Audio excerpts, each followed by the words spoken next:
Y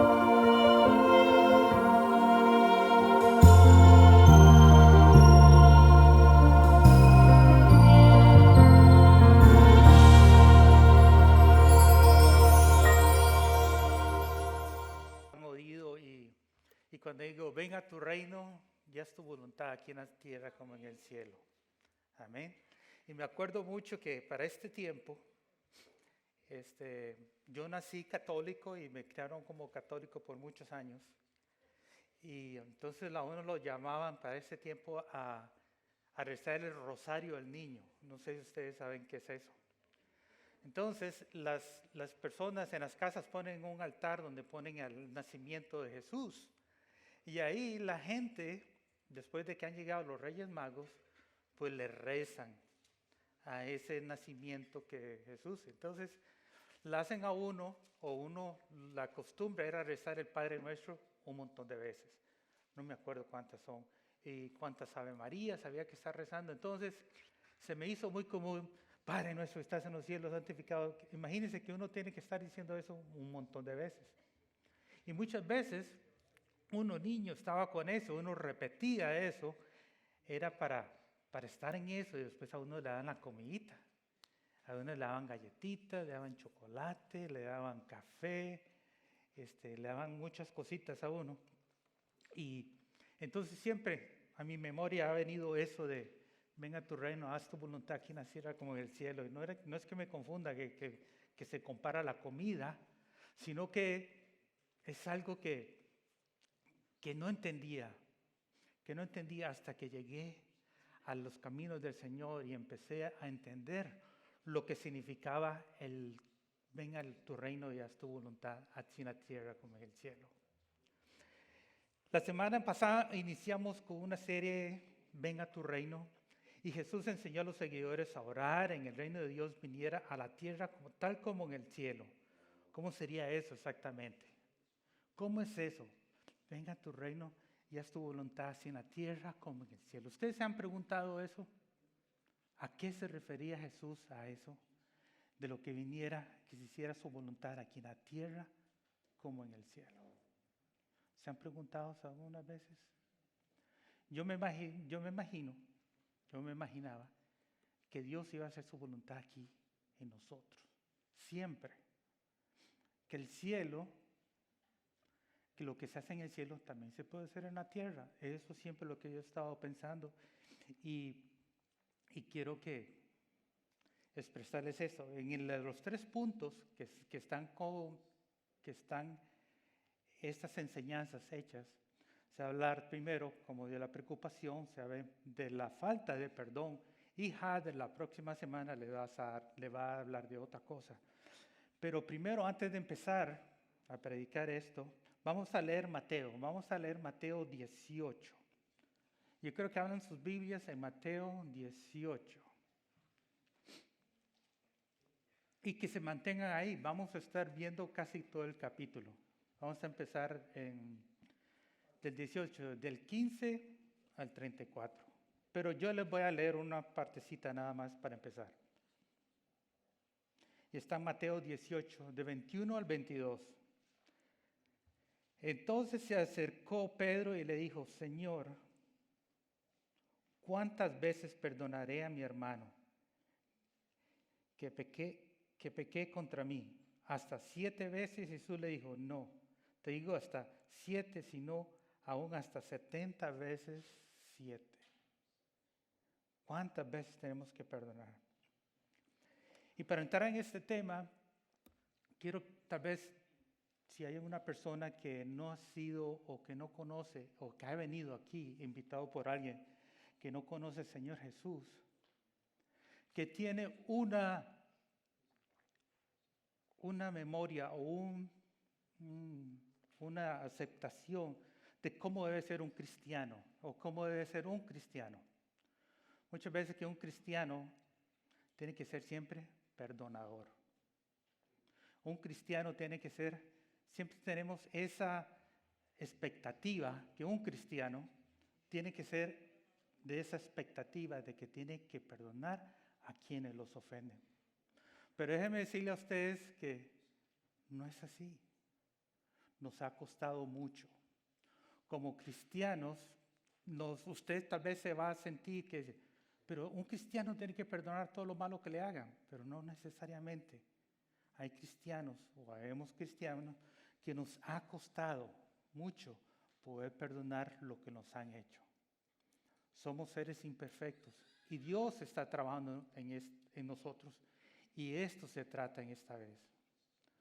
A mí desde el principio me quiero poner como ejemplo porque quiero abrir mi corazón a ustedes para que sepan lo difícil que es muchas veces perdonar. A mí me costaba mucho. Mi mamá era una persona muy, muy estricta. Era una persona muy recta y había que hacer lo que ella decía y cómo se decía y lo que se decía. Y aún así, yo era el mayor, yo soy el mayor de 3 hermanos, a mí era el que me daban más duro. La expectativa que tenía mi mamá de mí era muy fuerte. Y siempre, siempre, siempre andaba con miedo, porque decía, si yo salía, tal vez tenía ya 25 años, yo estaba en la casa, vivía con mi mamá y mi papá, y dice, a las 10 tiene que estar en la casa. Si no, de ir mal. Y a las 10 estaba yo en la casa. Mi hermano salía y podía llegar a las 11, a las 12, pero yo tenía que estar a las 10. O mi hermana, ¿ves? Entonces, a mí me costó mucho. Llegué a los caminos del Señor y a mí me costó mucho, mucho poder perdonar a mi mamá. Hasta el momento que cuando ella decía que me amaba, yo no se lo creía, porque había mucho dolor dentro de mí. Pero Dios me enseñó. Dios me enseñó, y les cuento esto, el lunes pasado mi mamá cumplió 10 años de haber muerto. Y mi hermano me pasó un video, el último video que yo vi de ella, por teléfono, porque yo estaba aquí y él estaba allá. Grabó un video donde me decía, mi hijo, te amo, mi hijo, te amo, te amo. Desde esa vez, yo le dije, mami, te perdono. Pero no se lo dije así al frente de ella, porque ella estaba ya en sus últimos días. Pero de corazón lo hice y fue un alivio, y ustedes no se imaginan. Un alivio tremendo lo que pasó. Entonces, para hablar nosotros de poder perdonar y hacer el perdón, vamos a seguir hablando. Esta mañana vamos a ver cómo el reino de los cielos llama a un perdón poco común. El reino de los cielos llama a un perdón poco común, y les voy a contar. Vamos a ir a Mateo 18:15. Vamos a leer del 15 al 20. Dice, por lo tanto, si tu hermano peca contra ti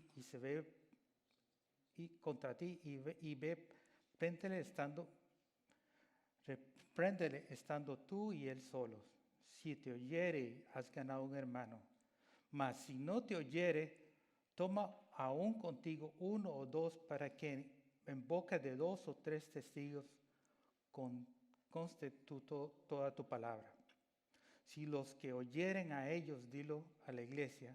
Si no los oyere a ellos, dilo a la iglesia. Y si no lo oyere a la iglesia, tenle por gentil y publicano. De cierto os digo que todo lo que atéis en la tierra será atado en el cielo, y todo lo que desatéis en la tierra será desatado en el cielo. Otra vez os digo que si dos de vosotros se pusieran de acuerdo en la tierra acerca de cualquier cosa que pidieran, les será hecho por mi Padre que está en los cielos.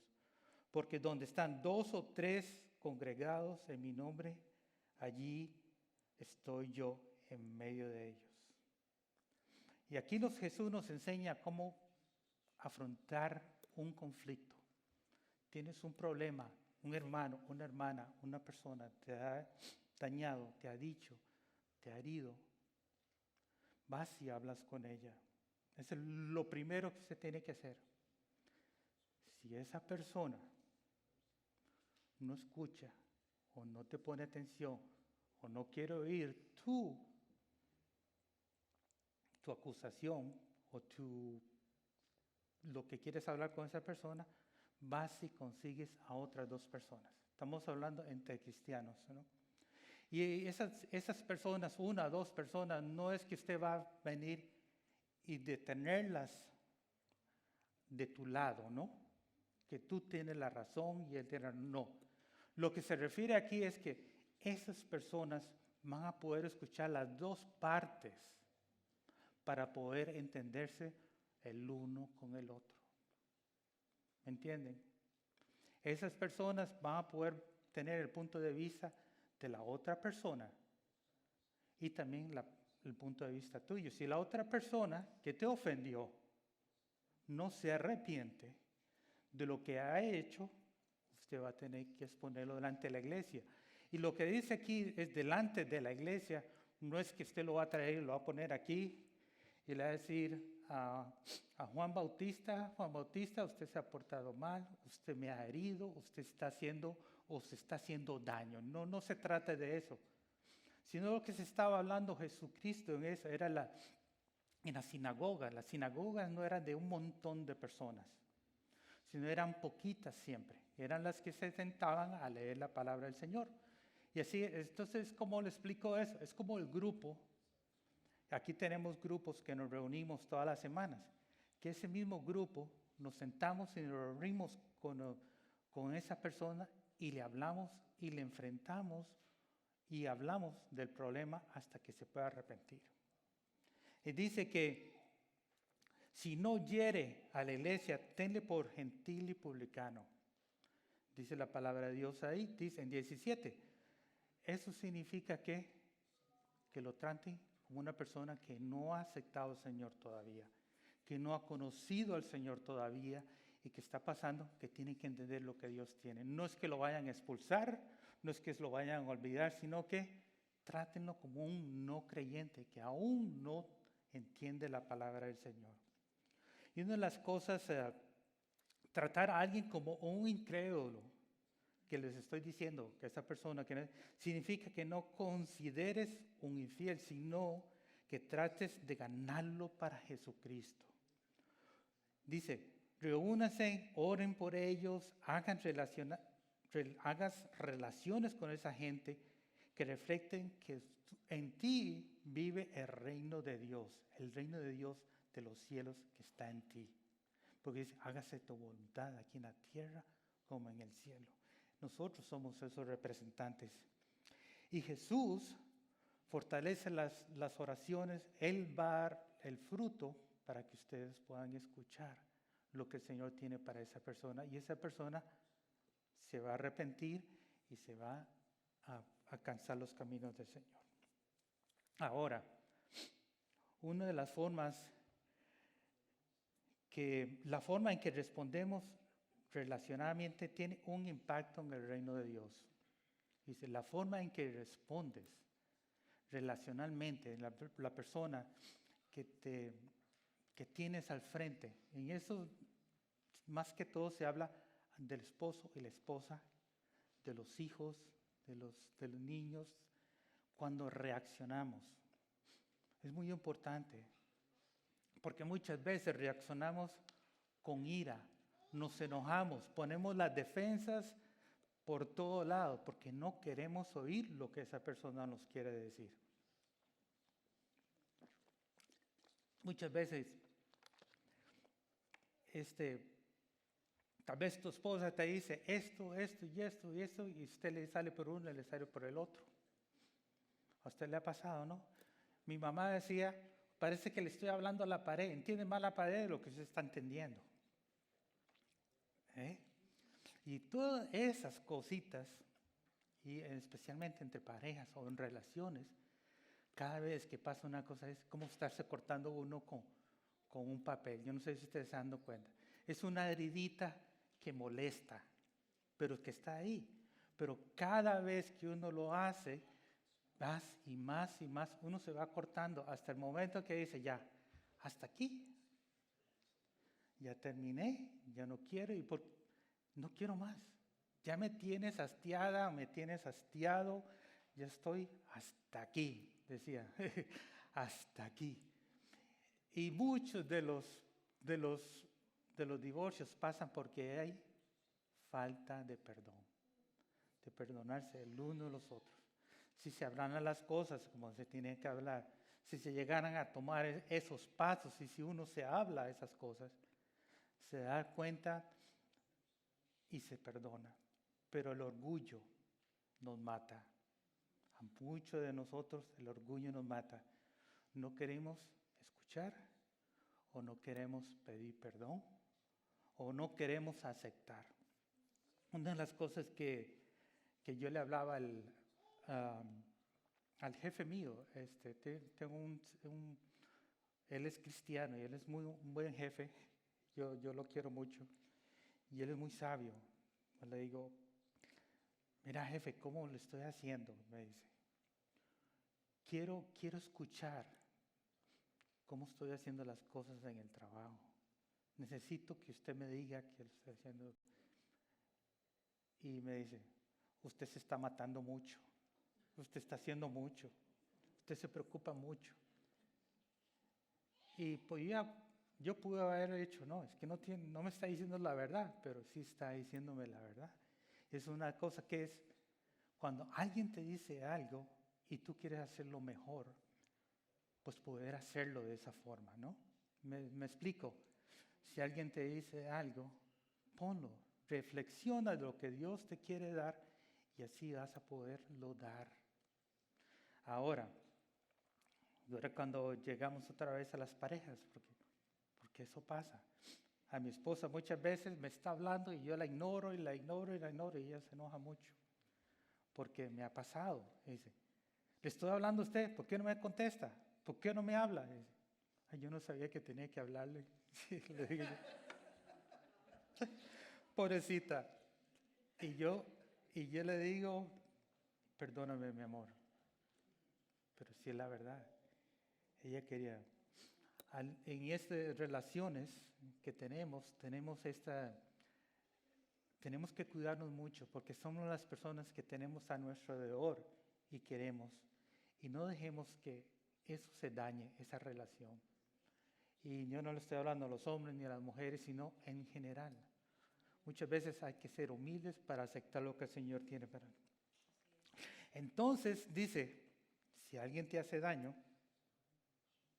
decía ahí en 18, 21 y 22, dice, entonces se acercó Pedro y le dijo, Señor, ¿cuántas veces perdonaré a mi hermano que pequé contra mí?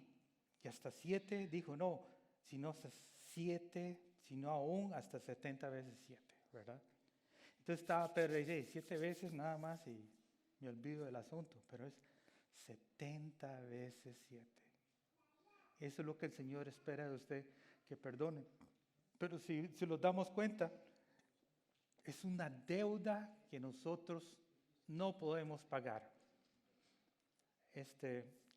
Cuando estaba oyendo lo que Connor estaba predicando acerca de esto mismo, Connor decía que le decía a su mentor, decía, nosotros hemos sido perdonados un océano.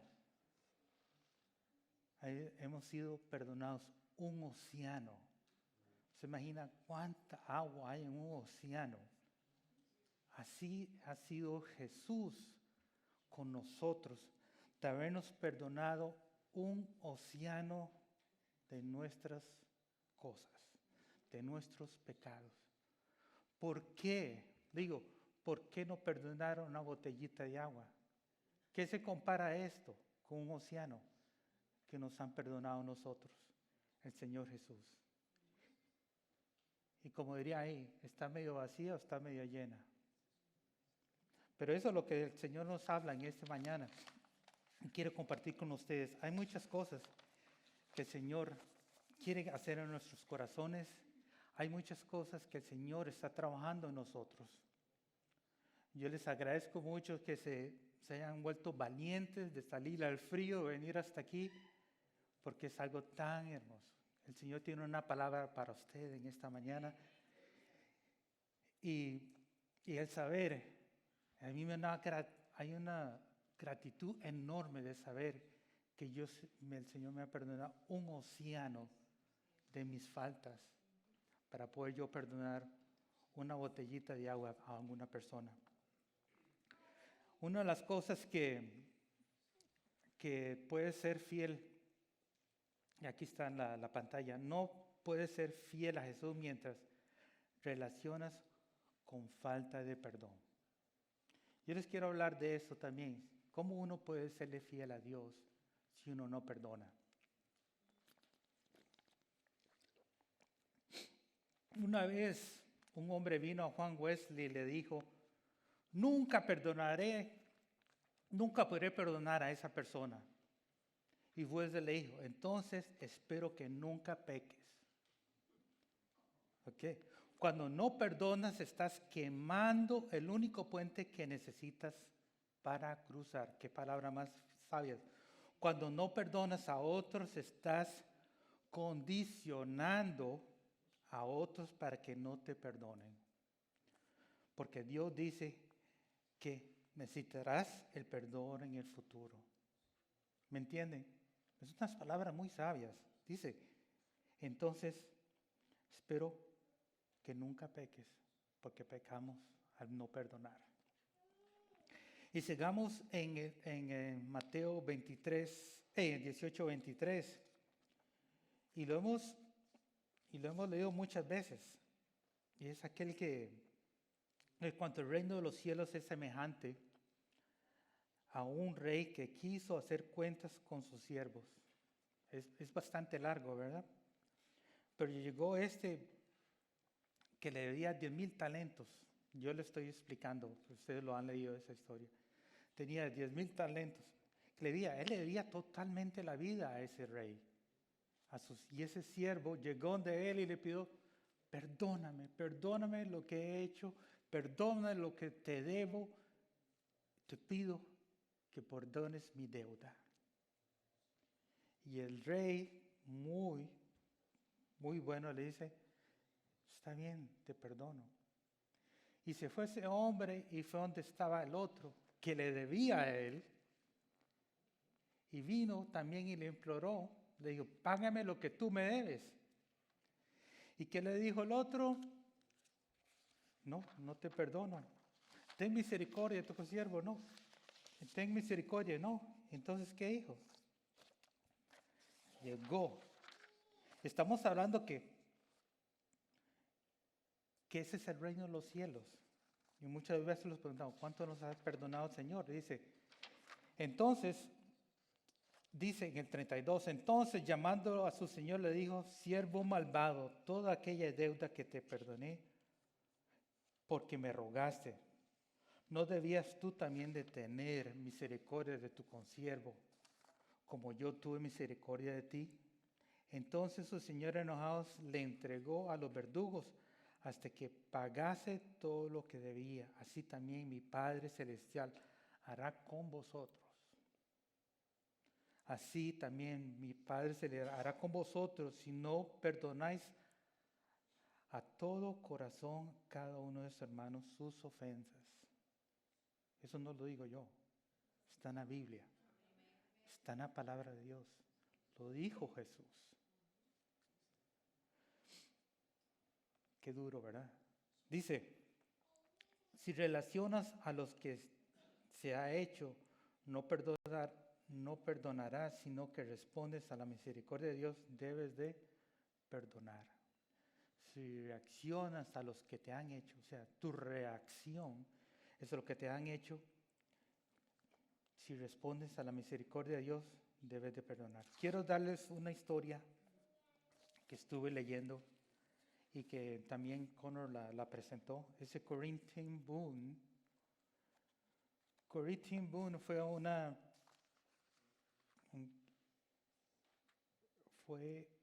estuvo en un cuarto en una concentración de judíos, porque su familia albergó judíos para salvarlos de los nazis. Y entonces les voy a contar esta historia y pongan mucha atención, ya casi termino. Me faltan como 5 páginas más.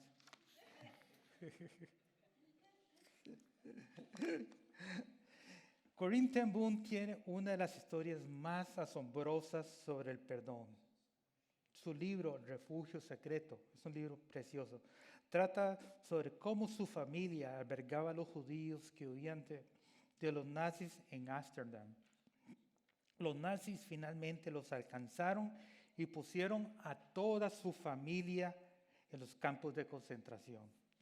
Todos murieron excepto Corrie. Ella continuó por 30 años más predicando el Evangelio.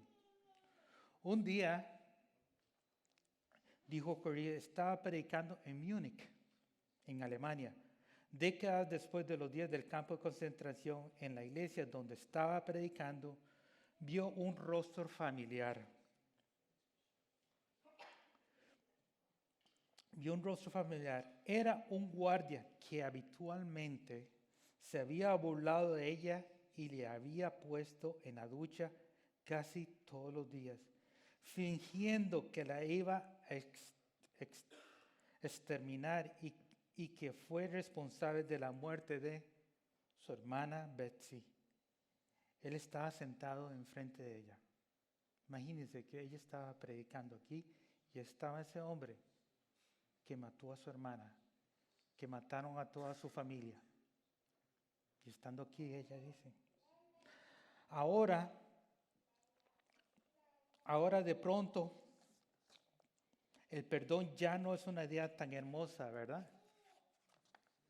Ella reconoció al guardia, pero él no la reconoció a ella. Después del servicio, ese guardia se acercó y le dijo, Fräulein, escuché que mencionaste el campo de concentración de ella estaba. No lo puedo decir porque dice Robin Bruce, algo así. Dice, yo era guardia allí, pero después de ello me convertí al cristianismo. Sé que Dios me perdona, pero ¿me perdonas tú? Le dijo él a ella. Ella dijo, me quedé allí paralizada. Eso está en el libro de ella. Este hombre era un monstruo.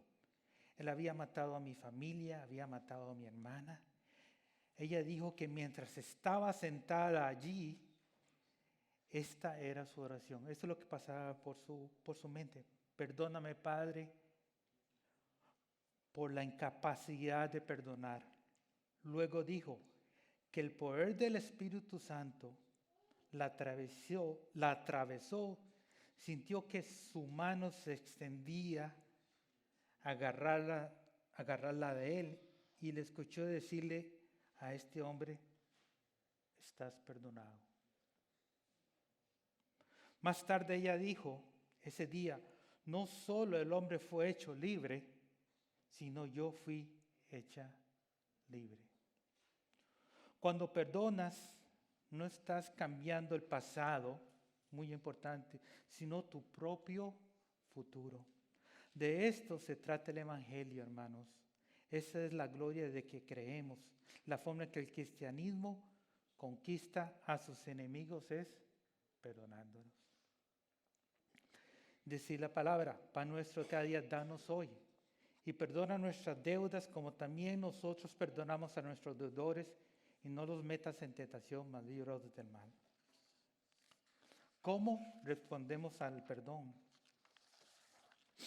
Y una cosa que quiero aclararles, y que estamos viviendo, que el perdón no es, les voy a decir una cosa, pongan mucha atención, el perdón no es minimizar la seriedad de la ofensa. El perdón es un gran tema. El perdonar a alguien no significa que equivocación en contra tuya no duele, que la equivocación no duele, pero puedes perdonarlo.